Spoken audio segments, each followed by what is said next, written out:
اللہ نے میرے جسم کی بناوٹ کو بہت تفصیل سے قرآن میں بیان کیا اور مختلف جگہوں پہ بیان کیا اور مختلف انداز میں بیان کیا. خلقہ فقدرہ ثم السبیل یسرہ ثم اماتہ فاقبرہ ثم اذا شاء انشرہ. یہ ایک انداز ہے. دوسرا انداز ہے الذی خلق فسوى والذی قدر فہدى والذی اخرج المرعى فجعلہ غثاء احوى. یہ ایک اور انداز سے ہے. وَلَقَدْ خَلَقْنَا الْإِنسَانَ مِنْ سُلَالَةٍ مِنْ طِينٍ ثُمَّ جَعَلْنَاهُ نُطْفَةً فِي قَرَارٍ مَكِينٍ ثُمَّ خَلَقْنَا النُّطْفَةَ عَلَقَةً فَخَلَقْنَا الْعَلَقَةَ مُضْغَةً فَخَلَقْنَا الْمُضْغَةَ عِظَامًا فَكَسَوْنَا الْعِظَامَ لَحْمًا ثُمَّ أَنشَأْنَاهُ خَلْقًا آخَرَ فَتَبَارَكَ اللَّهُ أَحْسَنُ الْخَالِقِينَ. یہ ایک اور انداز ہے. إِنَّا خَلَقْنَا الْإِنسَانَ مِنْ نُطْفَةٍ أَمْشَاجٍ نَبْتَلِيهِ فَجَعَلْنَاهُ سَمِيعًا بَصِيرًا. یہ ایک اور انداز ہے. تو اللہ نے میری تخلیق کو جسم کیسے بنا بڑی تفصیل سے بیان کیا ہے، لیکن روح کیسے بنائی اس کو کوئی بیان نہیں کیا.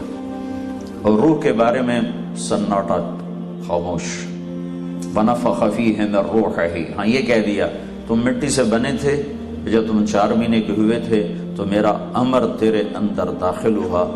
آج تک ڈاکٹر نہیں سمجھ پائے کہ یہ کیوں حرکت کرنے لگ جاتا ہے.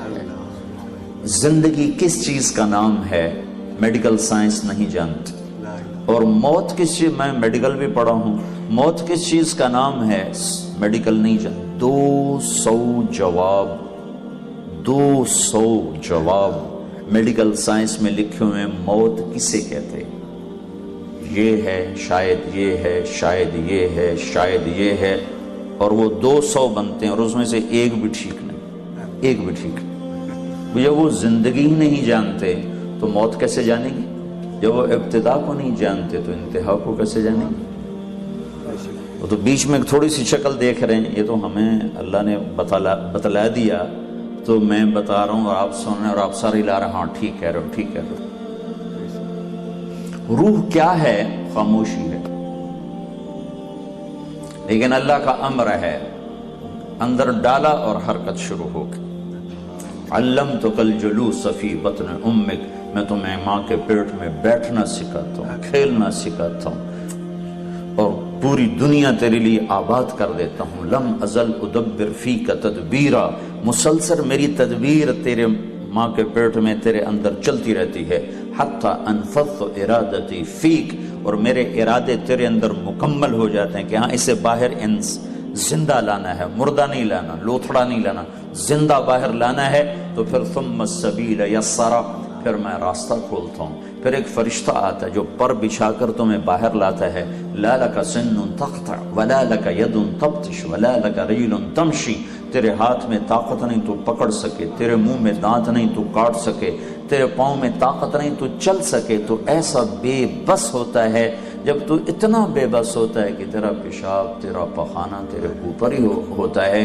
تو میں کیا کرتا ہوں؟ ادرت لک عرقین رقیقین ینبعان لک لبنا خالصا دافعا فی الشتاء وباردا فی الصیف.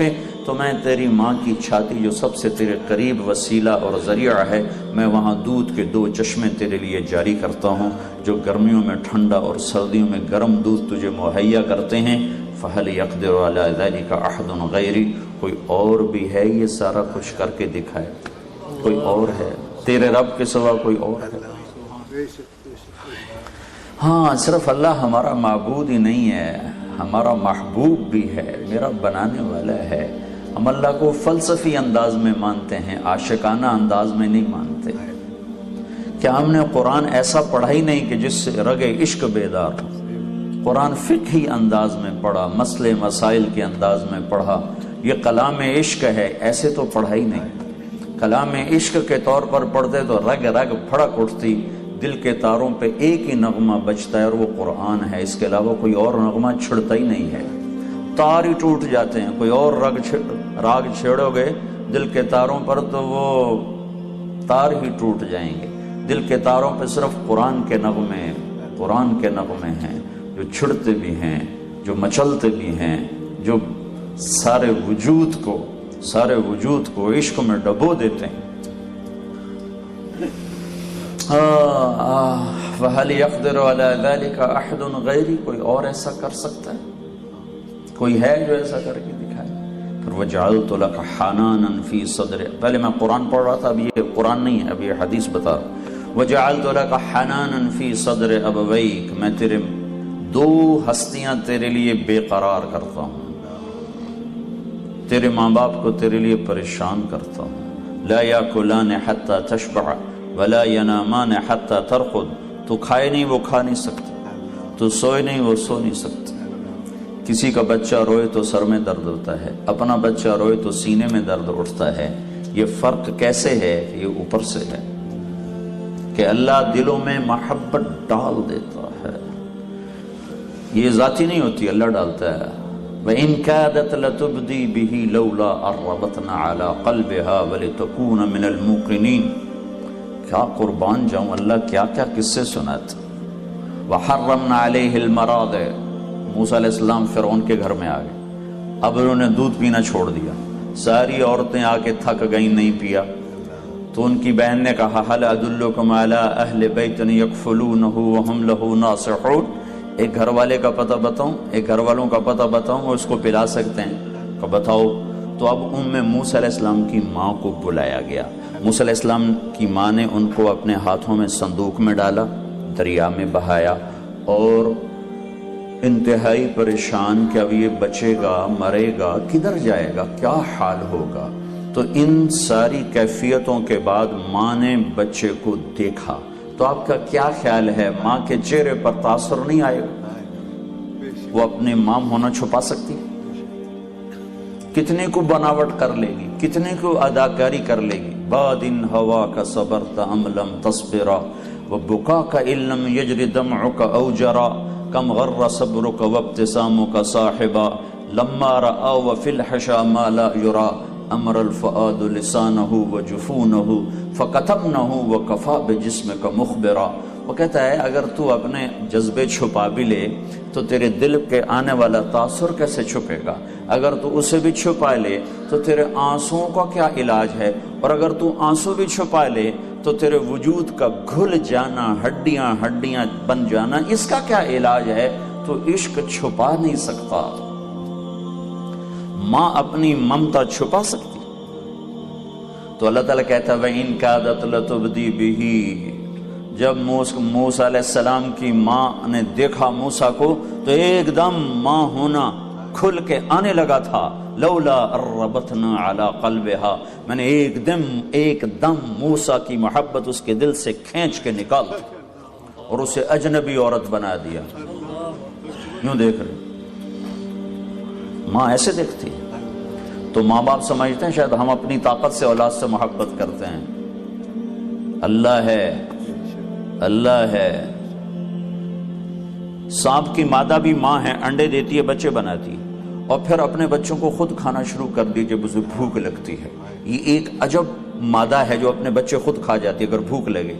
تو سانپ کا بچہ پیدا ہوتا ہی بھاگنے کی کوشش کرتا ہے، اور یہ صفت اگر اللہ نے مادہ سانپ میں نہ رکھی ہوتی تو تمہارے سڑکوں پہ بھی سانپ پھر رہے ہوتے۔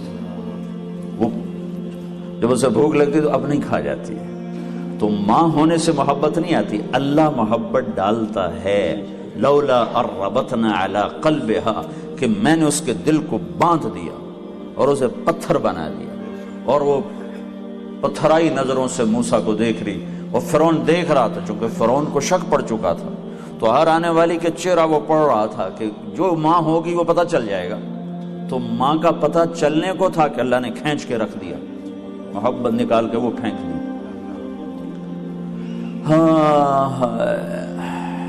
پھر اللہ کہتا ہے فَهَلْ يَقْدِرُ عَلَى ذَلِكَ أَحْدٌ غَيْرِي، کوئی اور ہے تیری محبت پیدا کر سکے؟ نہ تیرے پیشاب دھونا، تیرے پخانے اٹھانا کوئی آسان کام تھا؟ کیوں اٹھائے، کیوں دھوئے پیشاب، کیوں لے کر پھرے ڈاکٹروں کی طرف، کیوں بھاگے بھاگے پھرے، کیوں منتیں مانگی، کیوں مرادیں مانگی، کیوں دعائیں مانگی، کیوں بیت اللہ کے پردے پکڑے؟ کہ اللہ نے کہا میں کرتا ہوں، میں کرتا ہوں، میرے سوا کوئی کر نہیں سکتا۔ تو اس اللہ کا یہ پیغام ہے کہ جب میں نے یہ سب کچھ کیا ہے تو تو بھی تو کچھ کر، کہ تو میری مان کے چل۔